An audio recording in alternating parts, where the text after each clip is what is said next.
Imagine how crazy it is when you're being lectured about violence, literally from the attorney general that's over Chirac. He can not only he can't protect his city, he cannot protect his own community, his own children, but ICE is the problem. Utterly ridiculous. But let's go ahead and take a listen. Tear gas, chemical weapons, rubber bullets, masked men carrying semi-automatic rifles and instruments of war.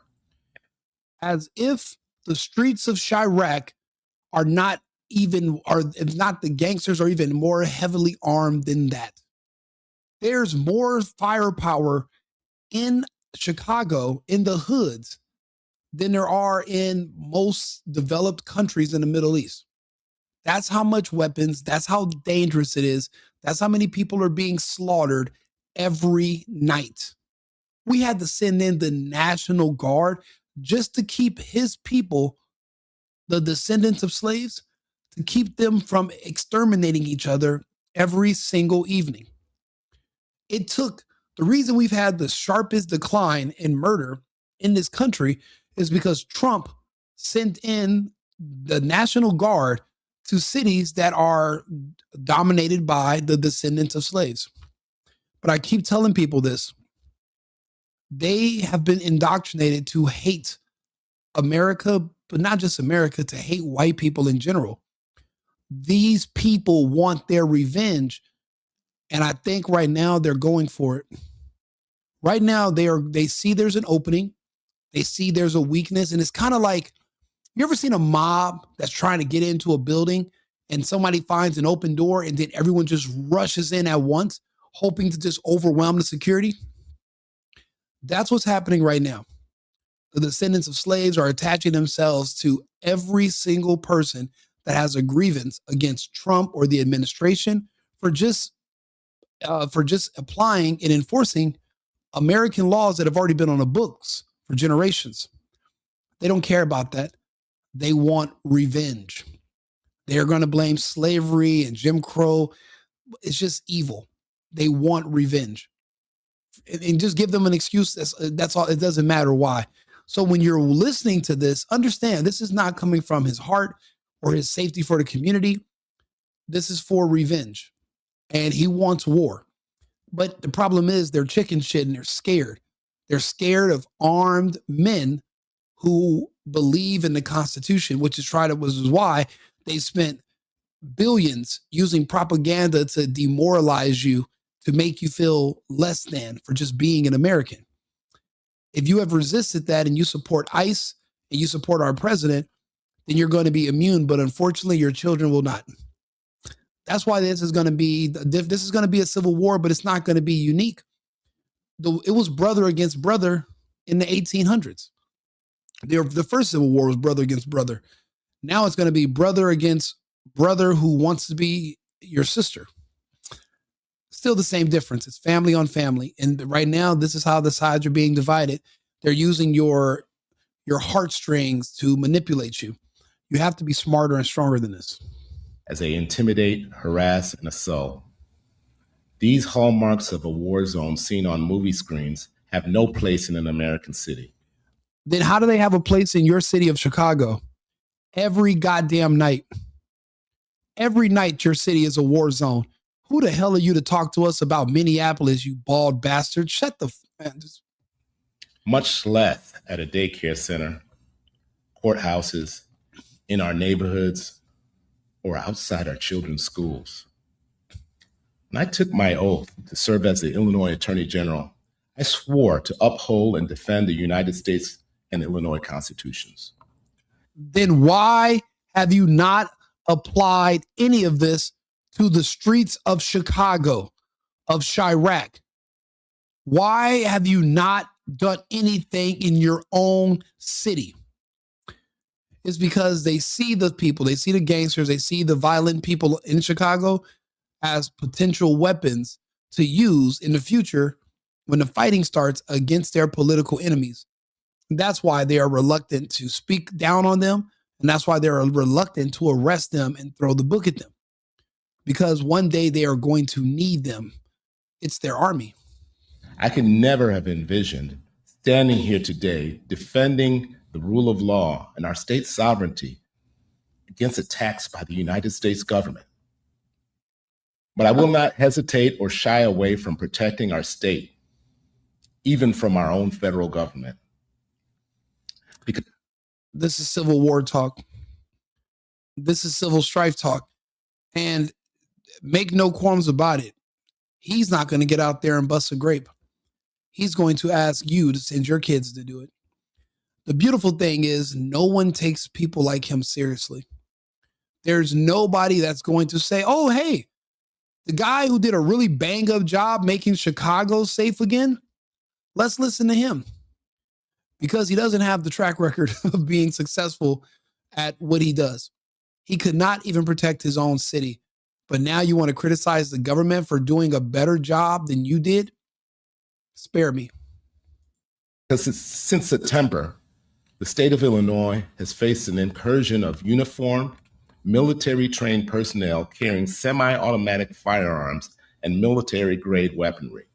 We're just trying to match the black residents in Chicago. That's all we're trying to do. You know, the boys over in K-Town, the ones out west, the ones downtown, the ones with switches. We're just trying to match that energy. You want us to be disarmed. You think we're fools. We know better. We know the descendants of slaves hate everything this country stands for, and they want to watch it burn and collapse, even if they are in it. We're better off removing their birthright citizenship and sending them home, because this isn't going to work. If they're calling for civil war, they must be repatriated. They must, if you're calling for a civil war against the government, you must have your citizenship removed. You can no longer be welcome here. I could not go to another country, or nobody in another country can call for civil war against their own nation's leadership. It's not, that's different than, protesting and saying, hey, we need to change our policies and, getting people to vote for you and going about it in a democratic way. They want war through power because they can't win on the arguments. His arguments protect criminals, people that hunt kids, murderers. None of his policies are in favor of people that are law-abiding citizens. People like him, the descendants of slaves, they see, if you're a law-abiding citizen, they see that as being white. They see crime as being black. They protect their own. It's a cult. You have to understand who the people you're fighting against really are. And you can't be confused about it at all. You have to accept them for who they really are. These Border Patrol agents and ICE officers have acted as occupiers rather than officers of the law, as they have rampaged through the Chicago area, arbitrarily interrogating and arresting residents and attacking them with chemical weapons. The repeated invasions of private property, wrongful arrests, illegal interrogations, and violent confrontations have not made our city or state safer. Yeah, neither did electing you as Attorney General. You failed. The problem is, if you entrench yourself with a bunch of Marxists and communists around you, you can remain in power indefinitely, no matter how bad of a job you do. Because the people at the bottom are going to be so poor that they're not going to want to let their little bit of an edge they have go. See, they're kept on the bottom, but you'll speak to them and make them feel like they're better than they are. Because you've ran out all the business owners, and now everyone just depends on you in the city for their food and for their shelter, all your socialist programs. This is all just to make you dependent. But the problem is they need the illegals because there's too many of the descendants of slaves that took that vax that are dying. They need their illegals to replace those people and create warm bodies. That's not happening. You got self-deportation and you have active ICE diminishing those numbers day by day. Plus, his community is dying, all of them. So their whole power structure is failing. That's why they are so desperate enough to literally do press conferences calling for a war that they don't really have a chance to win. The sad part is like they know they're going to lose either way it goes, but they don't want to go. They don't want to die by themselves. They don't want to go out without a fight. So they're trying to do what they can to get others to fight in their stead, and it's not going to work. There will be some, but not enough. A lot of, I watch all the threads. I watch TikTok. I watch all the social media platforms. All in all, 70-30. 70 in favor of Trump and ICE, 30% against, because that 30% is made up of people that want to see this place burn. Not because they wanted to see it do better. They just want to see it go away. They hate the place they choose to live. It's because they're spoiled. Too much freedom, too much assistance. It made them weak. It confused them. They don't understand the real world. They've never lived outside the warm borders of this country. So they don't have a respect for what's been built here. The same way a spoiled child would never have any respect for the company his father built if all he did was just give him money and you didn't have to actually go there and do the work to maintain it. There's nothing new under the sun, and we're watching everything just repeat. However, they have made our residents fearful as they go about their daily routines. The sweeping raids and indiscriminate violence against Illinois residents has not only been condoned by the leaders of ICE. Hey, Damage, what's up, brother? Yeah, I try to get on here late night. I take a nap in the early afternoon, in the late afternoon, then I get up and then I'm able to come online and talk, have these conversations. Not a lot of people on right now, so it's like not tons of competition, but I can just, sit up here, have these conversations and go through all these other, because what I do is throughout the day, I find topics and I get everything prepared and then I just save them for later. And I have so many and I'm long-winded. So I'll be on here and it'll supposed to be a short topic. Next thing you know, it's 2 hours long. And I'm like, I could have done like 4 or 5 short segments in that time. So I'm working on time management, but I'm glad that you're here. And, I appreciate you tuning in. This topic right here is crazy because I don't know if you've noticed, but the people that hate Trump the most and they hate the Republic and they hate law enforcement, there's a pattern. They're all either black or gay. Every single one. From this attorney general in Chicago to the sheriff, little midget, plump black woman in Philadelphia, they're all either black, gay, or both. Or both. Because there's no way you can be a self-respecting man with a wife and children, but you defend crime, because what about if your wife or your children become victims of that crime that you're defending? And that's what this man is doing right here. So we're watching this play out, but there is a war coming, and these are our enemies. This is what they look like. He's not on our side, but they identify themselves ahead of time. We're able to identify them. That way there's no mix-ups or friendly fire. Problem is, with a civil conflict, we all speak English. We know the terrain. We're all citizens, but we're not all Americans. You and I are Americans. He is not. He is from a different country. He's from African America, a multicultural democracy. You and I are from the United States, a constitutional republic. 2 different countries on one single landmass. We live in different worlds. That's why they're always talking about defending their democracy, but we've never been a democracy. We're a constitutional republic. They live in their own, in Chicago's a multicultural democracy. So is New York. Look at Mondami. So is Los Angeles. So is Memphis. The worst run cities in the country are multicultural democracies where they hook people on social programs that drain their economies so that they can keep control and they can entrench their power. That's what this man is fighting for. With us removing the illegals and his people passing away from the vax, the Democrats are losing more numbers than they can sustain nationwide. They already knew there was going to be a mass die-off from the vax. Remember, 2026 is year 5. It's already began. They were anticipating an uninterrupted flow of new Americans from other countries that they could pay for their votes. That's been interrupted. And now these people are fighting for their political lives. And that's how we got to where we are right now. and Customs and Border Protection, more of it has been demanded.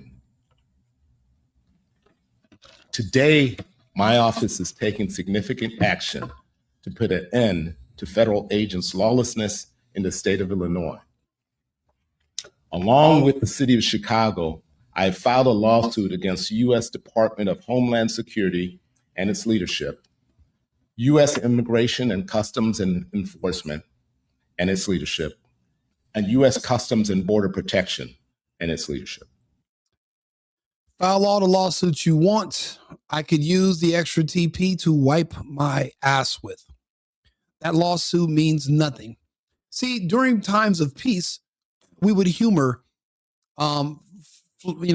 flagrant, frivolous lawsuits, and we would pretend like they mean something. We'd have a hearing. We are not in those times anymore. Humoring these people is how we ended up in the position we're in now. Now we're in the time of ignore and we move forward on a mission. And our mission will not be stopped. Not by the descendants of slaves, not by gays, not by trans, and those are and not by illegals. And those are pretty much the only groups that are antithetical to our mission here in the United States. Our mission here is for tomorrow. Tomorrow where our children can live in a resemblance of the United States that we grew up in 20, 25 years ago. Before Obama, before the push for the LGBT, before all the race stuff. The country we used to live in.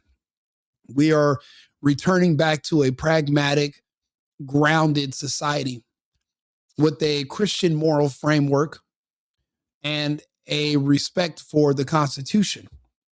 We are not going to lose our country because I'll be honest with you, they don't have a plan. They just want everything to go away. Now, my advice to them is always, since you want to live in lawlessness, relocate to another country. There are places in Africa where there are no laws. There's no ICE, there's no Trump, there's nobody white to blame all your problems on. Leave. Either that or, we know how this story ends. It ends the way Renee's story ends. See, we have a military, we have an army, and we have children to fight for. These people want children, but not for the same reasons we want them. See, we want them because we love them, we give birth to them. They hunt them. They see them as sexual objects. They don't want to protect children. This whole civil war it's all basically about kids and access to kids anyway. With ICE breaking up all the trafficking of young children and saving them and removing these illegals that traffic them, they took a big hit in that industry, which was apparently billions of dollars annually in the United States, trafficking human children from across the border. They bring them up from Central and South America. They get them to the United States and there's a market for them. And then after a while, the kids come up missing. But just like other illegals in the country, they don't have an identity, no social security card, no birth certificate. So there's nobody to really miss them. We can't allow that to happen. Actually, I just watched the video where we just saved a child tonight, actually. Let's see here.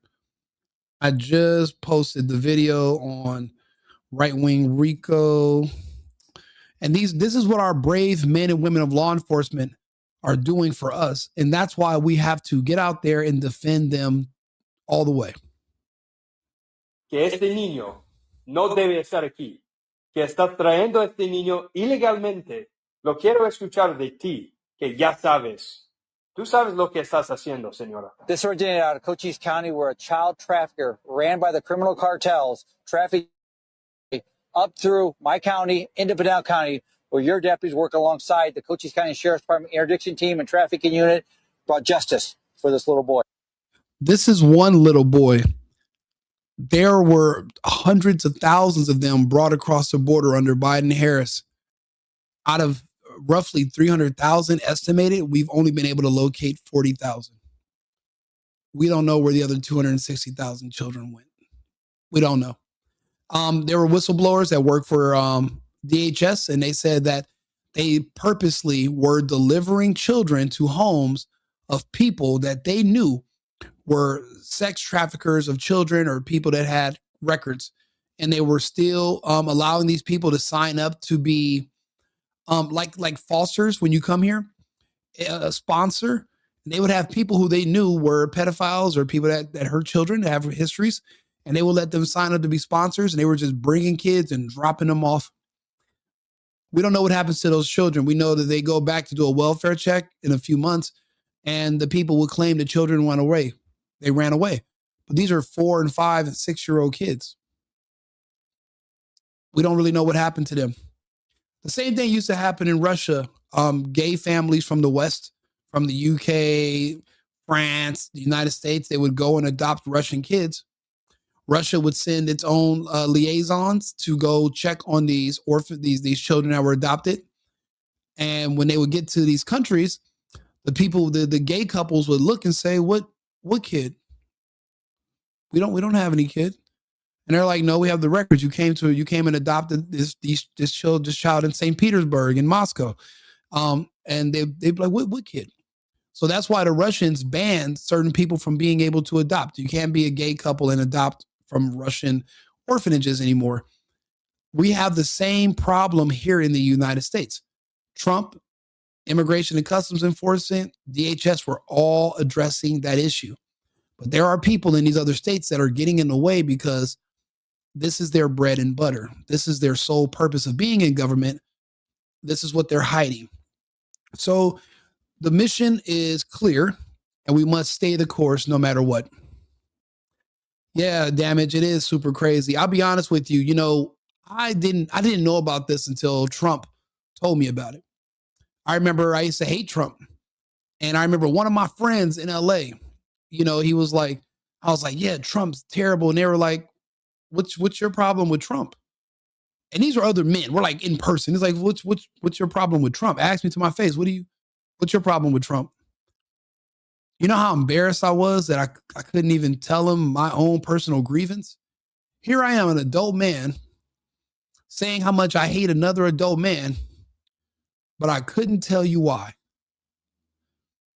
And then I was wondering, well, where am I getting my idiotic thoughts from? And then I realized there were 2 gay men on TV, a tube on the wall with lights and bubbles and plasma. I let 2 gay men that projected on that screen convince me of what to not to just think about my country, but to think about my president and also shape some of my opinions about the world. 2 men, one's man's name was Anderson Cooper. One man's name was Don Lemon. They live completely different lifestyles than me, and they live in completely different universes. Why would I take advice or listen to them? I had to course correct. Also, when the lockdown came after that, and I saw what happened to my friends that lived in other countries that I thought was just as free as America, they're also freedom of speech. They have all the same rights. They just don't have guns. And when I saw what they did to my friends during the lockdown in Melbourne, Australia, in the UK, in Germany, then while I was out here partying and getting drunk and hanging out in Vegas and going to clubs still, I had to leave California to do all that, but I had the option to go to another state. My friends were trapped in these nations. When I seen what happened to them, that's when I understood how important and how elite the United States is and how special this country is. There is no other place like it. There's nowhere to go if this country falls. If we let the descendants of slaves convince us to let this place turn to dust, there's nowhere else for us to go. This is it. This is the last bastion of freedom. There's countries that are close, but who knows how long it's going to be before the descendants of slaves go down there and destroy those places. If they can do it here, they can do it anywhere, right? So that's why we fight, and this is what we're here for. Like and subscribe, share the video. Let me know your thoughts.